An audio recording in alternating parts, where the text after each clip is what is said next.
San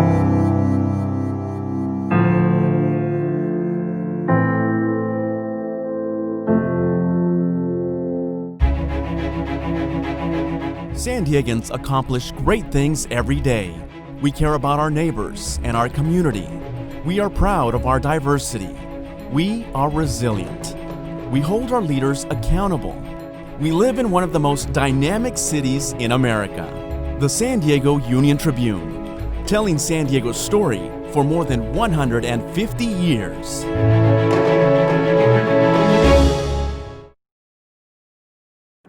Hi, I'm Noelle Norton, Dean of the College of Arts and Sciences at the University of San Diego. And I'm Brian Clack, A. Vasiliadis, Director of USD's Humanities Center. The College and Humanities Center at USD are proud to partner with the San Diego Union-Tribune for the 2020 Festival of Books. USD is committed to lifelong learning, and we are delighted to join you avid readers, lovers of ideas, books, and stories for today's programming. We hope you enjoy the presentation.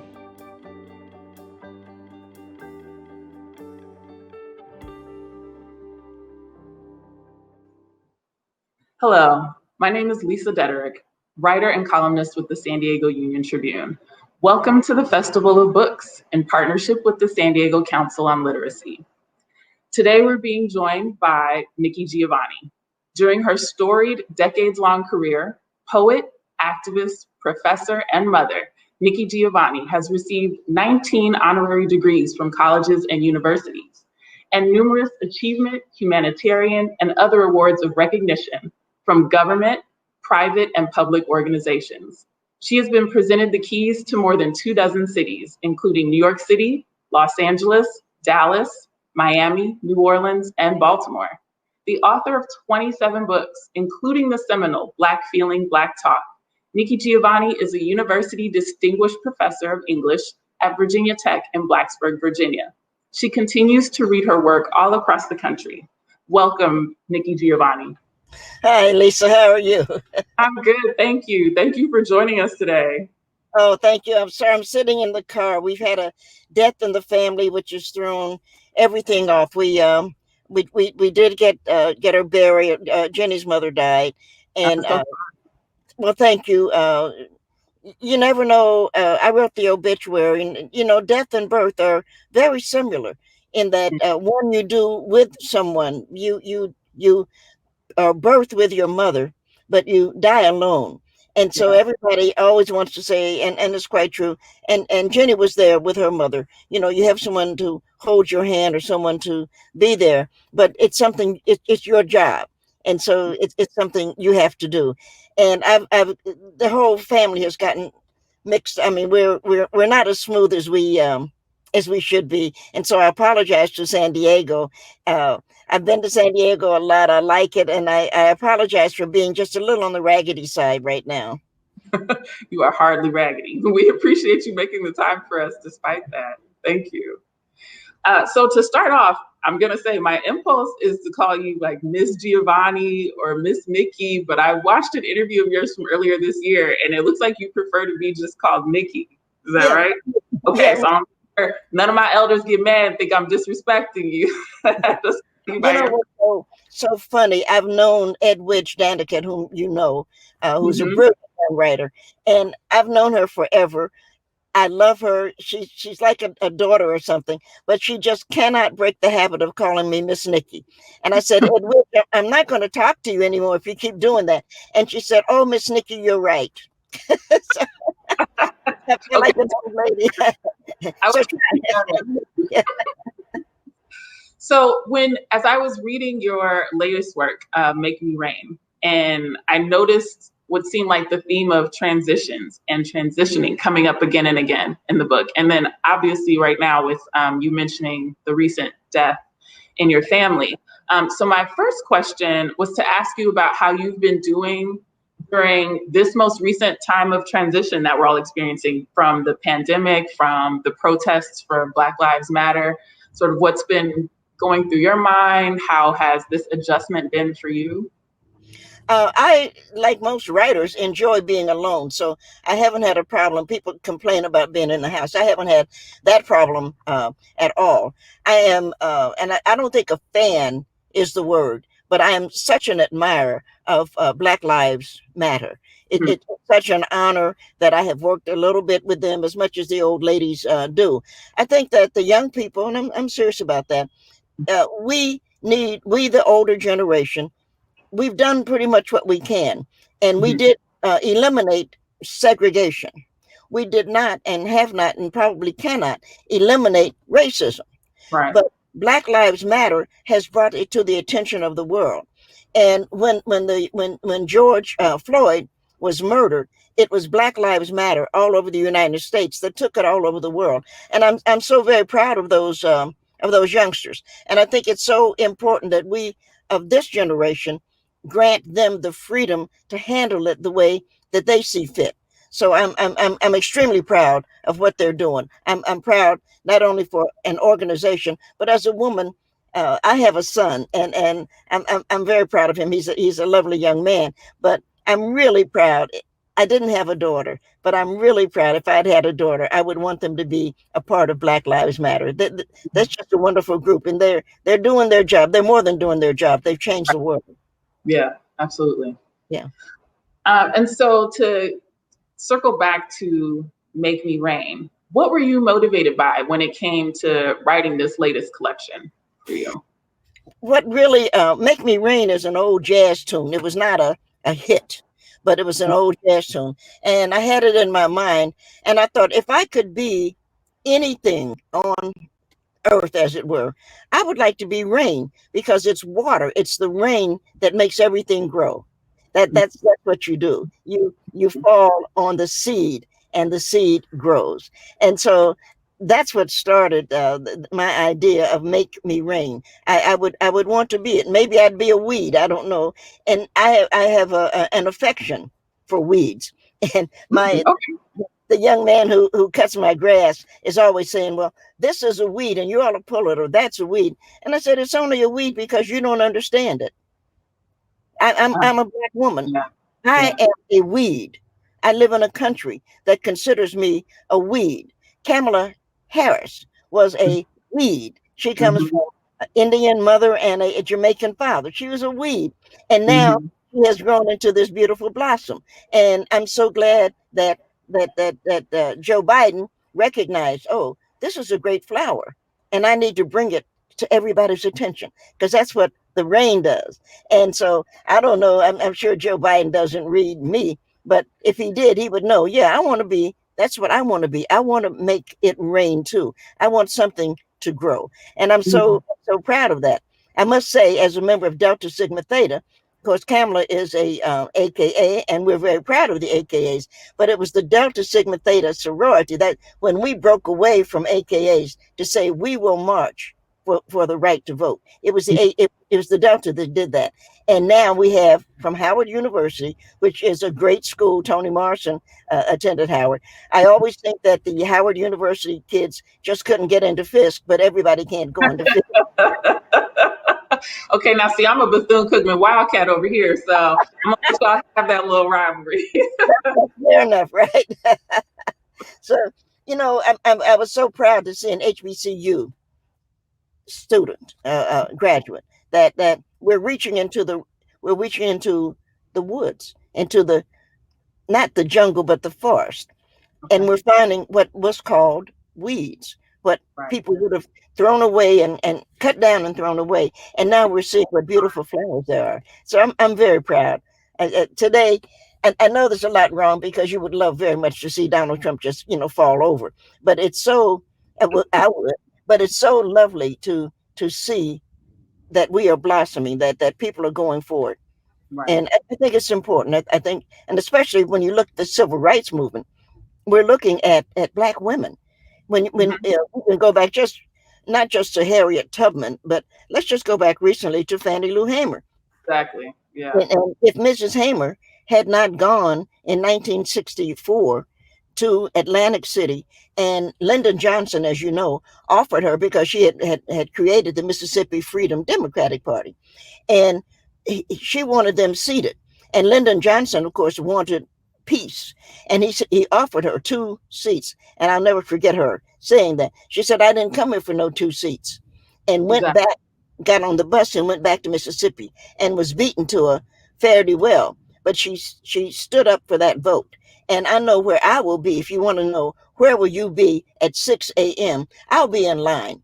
I don't care if it's raining, snowing. I don't care if it's a hurricane. I don't care what it is. I will be in line. I said, as long as there was a piece of me that was alive, I wanted that piece to go and vote, because I think I owe it to Mrs. Hamer. But now I can vote that piece for Kamala Harris. So I get to do two things. And I sincerely hope that when Ms. Harris becomes vice president, that she has a Fannie Lou Hamer Day, that she invites the people in, the poets particularly, that she invites us into, say, Kennedy Center or someplace, that she invites us to celebrate, to write a poem or write a short story or write a song or something to celebrate Fannie Lou, because she wouldn't be there. Yeah. I think it'd be wonderful. Yeah, I do. I noticed that in your piece in Make Me Rain about Malcolm X and The Guardian, you close with the line about how Malcolm taught us that we can change and change again, seeking our better selves. And so I was curious, how have you been changing and seeking your own better self? Like, what has that process looked like for you? That's a hard question, because you do change, but you don't know. I'm 77 years old. The one thing I know that I am is more patient.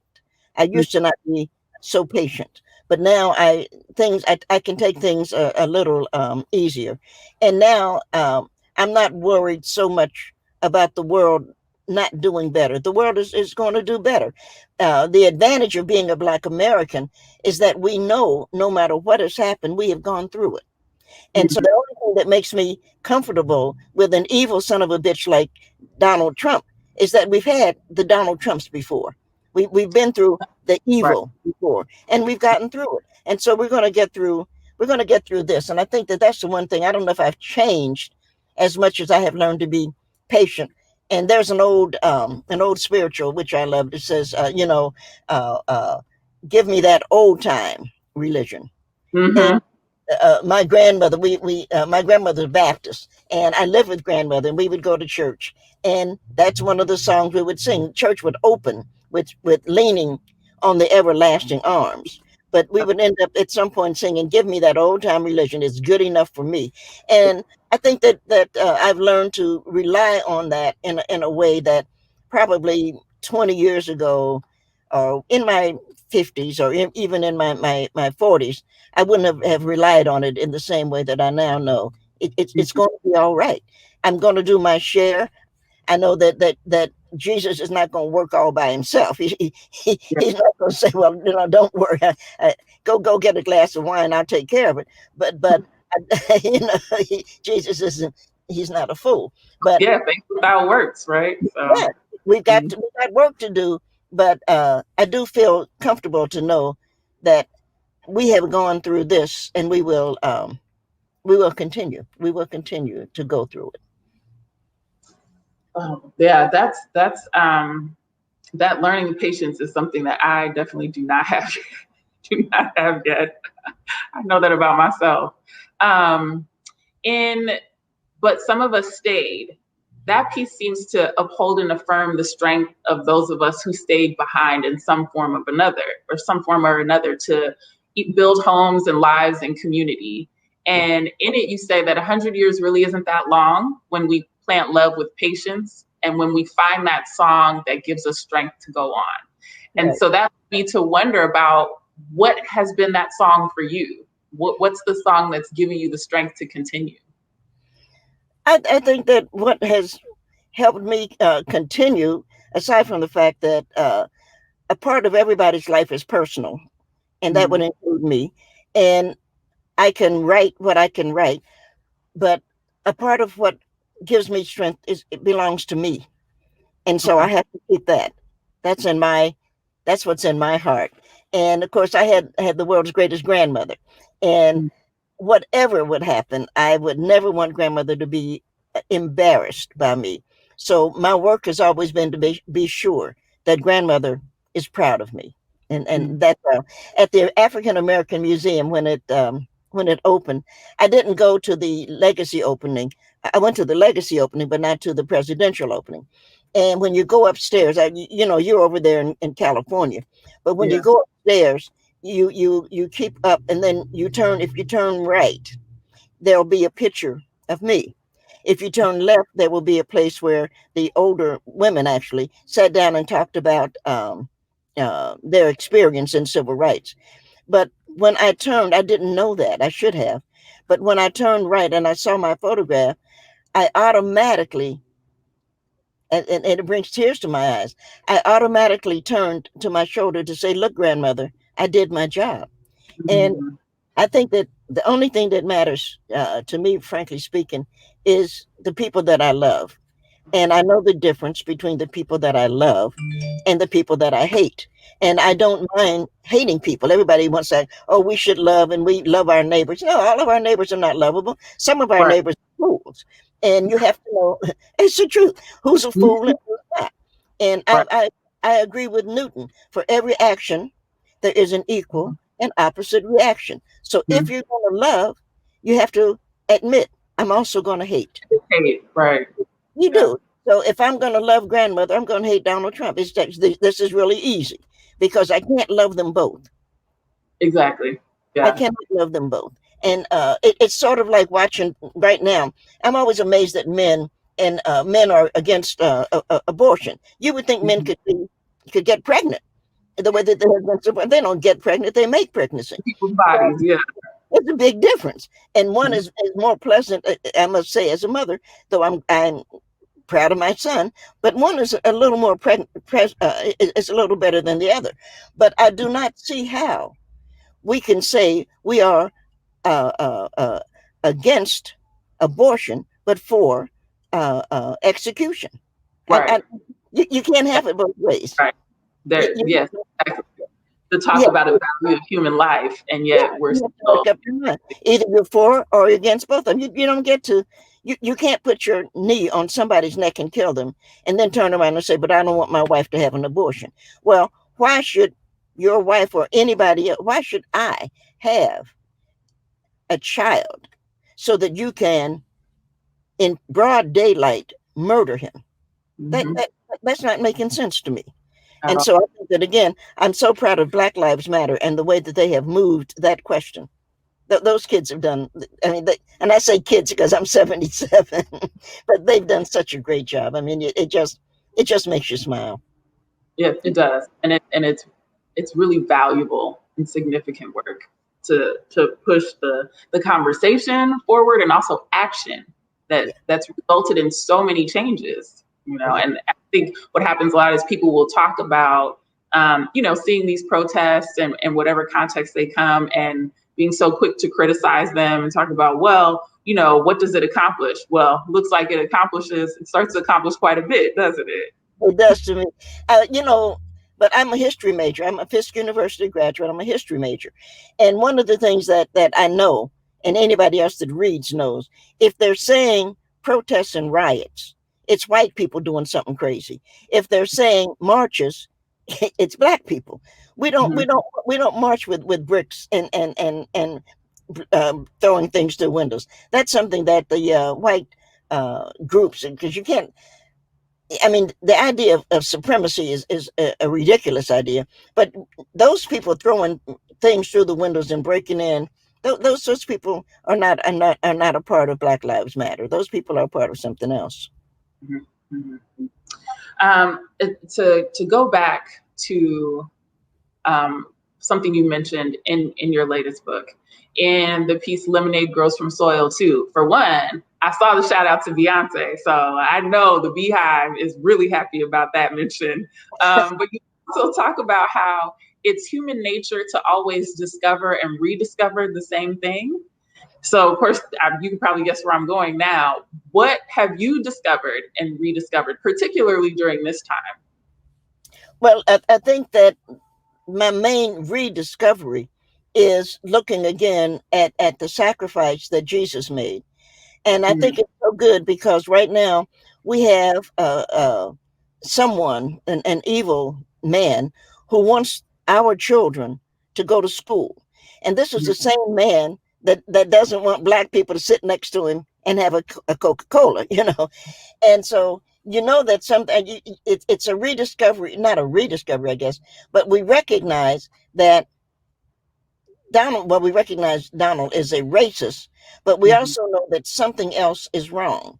So if I were a Black mother, who my son is in his 50s, but if I had a child, I wouldn't send that child to school, because that the people that want that child to go to school are the same people that wrote laws that wouldn't allow that child to sit next to them on a bus.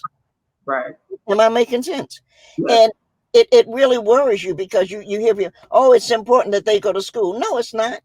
It can't be important, because we who were enslaved, we were not ignorant.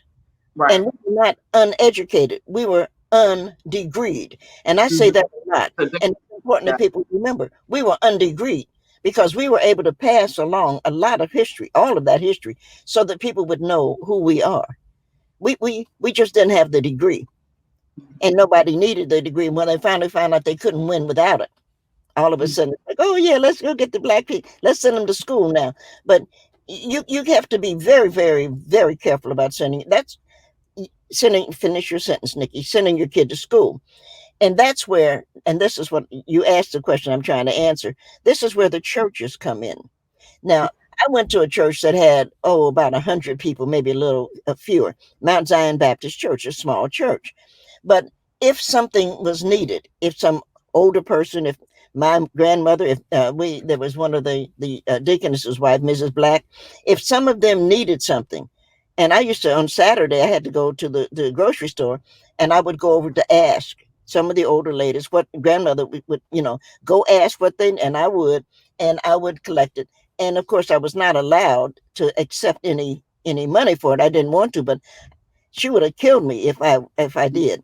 And I just did an ad for Facebook, and I know they're not the best people in the world, so I'm not a fool on that. But they offered what they offered, and I said, well, it was an ad for Black History, and I said, well, I'm going to do it, and I did it. And they said, well, where should we send the check? I said, oh no, my grandmother would turn over in heaven if I accepted money from doing an ad celebrating Black people. I said, I want you to give that money to Black Lives Matter. That's where that money should go. And it's, oh no, I said, no, because I didn't have it, so I didn't lose it. Right. It wasn't like, oh yeah, well, no, I didn't have it, I didn't lose it. But I thought, if Facebook wants me to celebrate for them, then I want them to celebrate for me. That's right. Yeah. So, it's kind of fun to do that, because people forget you don't miss what you don't have.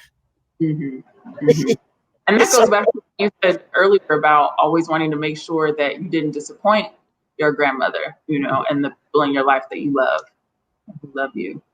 Oh yeah, you have to know who loves you, and you have to know who you love, and then you have to move on from that, because that's about happiness. We've been looking at Star Trek. You're probably too young to remember Star Trek. No, I remember my dad watched it a lot. He loved it, yeah. They were down in one of the new planets that they found, and there was a flower there, and it went poof. And I think it was just a takeoff on marijuana, frankly speaking. And they were doing it. Everybody was down there. Spock was down there. Jim was down there, and Spock. They came back because they realized, we can't change this. We need to leave these people alone, which they were right about. And Jim said, well, what did you learn about being on that planet? And Spock said, I was happy for the first time, because Spock doesn't deal with emotion. Right. And he said, I was happy. And I've always loved Spock, because I'm a space freak, and being happy is important. But doing your duty, which is what I always loved about him, is important. You do your duty.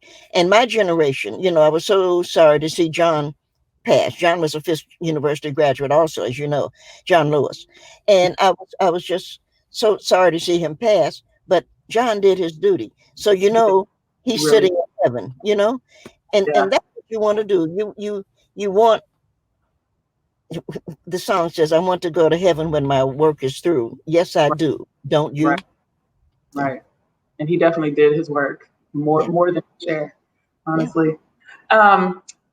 In an interview I saw of you from earlier this year with Angela Davis, it was moderated by the founders of the Girl Trek movement. Mm-hmm. You were talking about cooking and how you were trying to level up on your biscuit making game. And so for me, this is a bit of a flex, forgive me, but I know my mama specifically requests my biscuits because she says they take her right back to being a little girl and eating her mama's biscuits. But I cannot figure out how to make hot water cornbread like my mama.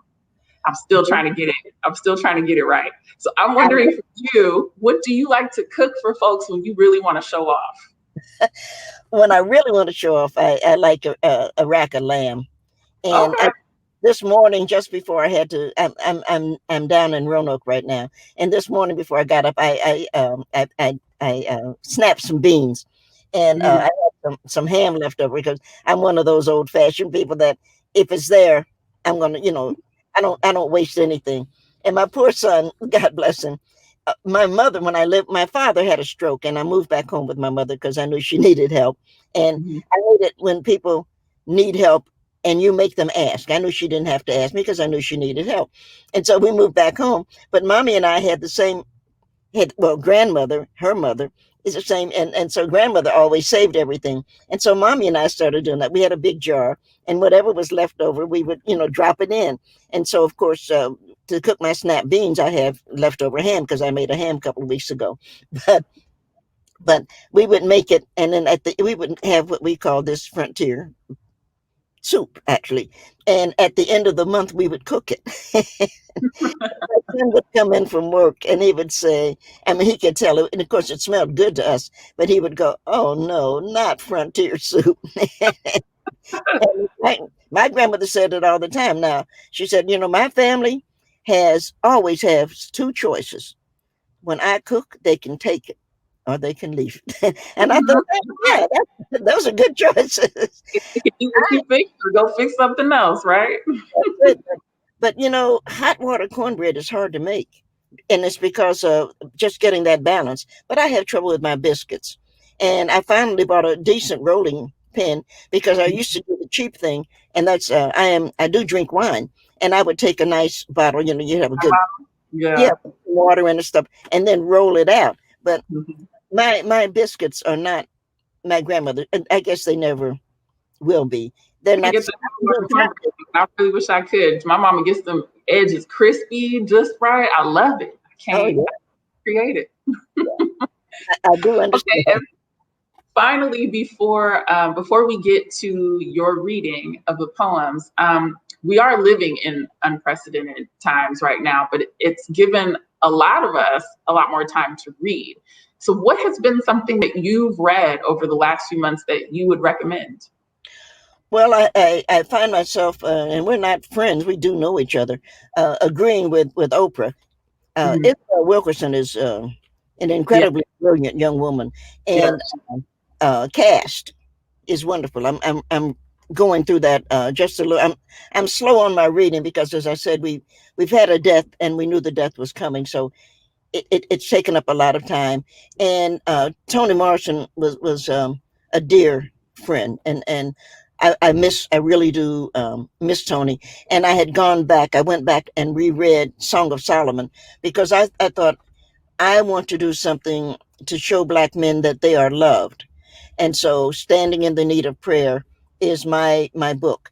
I have somebody's address, and I'm going to send 10 books out. I published it myself because it got rejected by everybody. People said, "Well, this is too mean." And I said, "Oh, no, I can be way meaner than that." This but I'm going to send 10 books out, and you all can give them to somebody that is small. Emily and I published it. And I think that it's, I wanted to say to Black men as a mother of a son, but mostly just as a woman, I wanted to say to the Black men and boys, we're with you, and we may not be able to keep that bullet. The cover of the book, and I wish I had it here. The cover of the book shows a blue, it's a policeman's arm, and he's holding a gun. And we're seeing a Trayvon Martin. He's got a hoodie on. Hood. and he's carrying a book, and the book he's carrying is The New Negro. And then we have the poems. There's only 5 poems in that book. It's a small book, and again, it's not something I'm trying to make money out of or off of, or whichever way money goes. This is my book, and so I want Black men to know that we love them. You know, some of them are crazy. We all know that. And you haven't known a crazy Black man, you haven't lived very long. But that doesn't mean they deserve to be murdered. Right. That doesn't mean that they deserve to be shot in Walmart. That doesn't mean they deserve to be shot in the back because you're afraid of them. You know? And the black women and girls as well, you know, Breonna Taylor and Sandra Bland and Rekia Boyd. Yeah. And you know, Oprah's magazine has Sandra on the cover, and she's never had anybody on the cover but herself. And I thought that's a beautiful. I get Oprah, I get you know, and I thought that's the right thing. Again, that's the right thing to do. She put Sandra on the cover. It's a beautiful cover, and you see that face of that young woman, and you think, no, you know, you're just not allowed to just walk into somebody's house and shoot them and say, oh, I thought it was the wrong house. What do you mean? Yeah, right. Okay, and so now we have the honor of hearing you read 1 or 2 of your poems from Make Me Rain. And I think they're going to fill this part up in the recording once you get a chance to get your poems. Yeah, I'm going to go home and do it. And again, it's and I hope people understand, because, you know, we've had almost 200,000 people to have died from one thing or another. So I think people do understand that things are not as smooth as they should be. And I do very much apologize. But I love my book so much because, if anything, Black women are rain. Our seeds, we have watered this ground, and our seeds have grown. And it's something to be so proud. I mean, just you wake up as a Black woman and say, "Oh, I'm wonderful." You can't help it, because we are all this Black girl magic. That's it. I just want to thank you so much, Nikki Giovanni, for taking the time to spend with us today and to talk to us about your book and what's been going on with you most recently. We can purchase your book from the online bookseller community with our independent booksellers at bookshop.org/SDFOB. And please consider the San Diego Council on Literacy. Visit literacysandiego.org and support Literacy for All. Continue to join us today for a full program of author interviews, exciting demonstrations, and fun entertainment streamed entirely online. Videos from the sessions will be made available. Stay tuned for more information. And thank you, everyone, for tuning in. And again, thank you, Nikki Giovanni, for joining us. It's been such a pleasure. We admire and love your work, my whole family and all of my friends. So thank you so much. This has been such a treat. Oh, thank you. And look out for both of the books. But I am going to send out, and you can give the Standing in the Need of Prayer. We can give it to whomever, because I want it read. I really just want it read. So thank you. Thanks, Lisa. Thank you so much. Okay. Bye-bye. Bye-bye.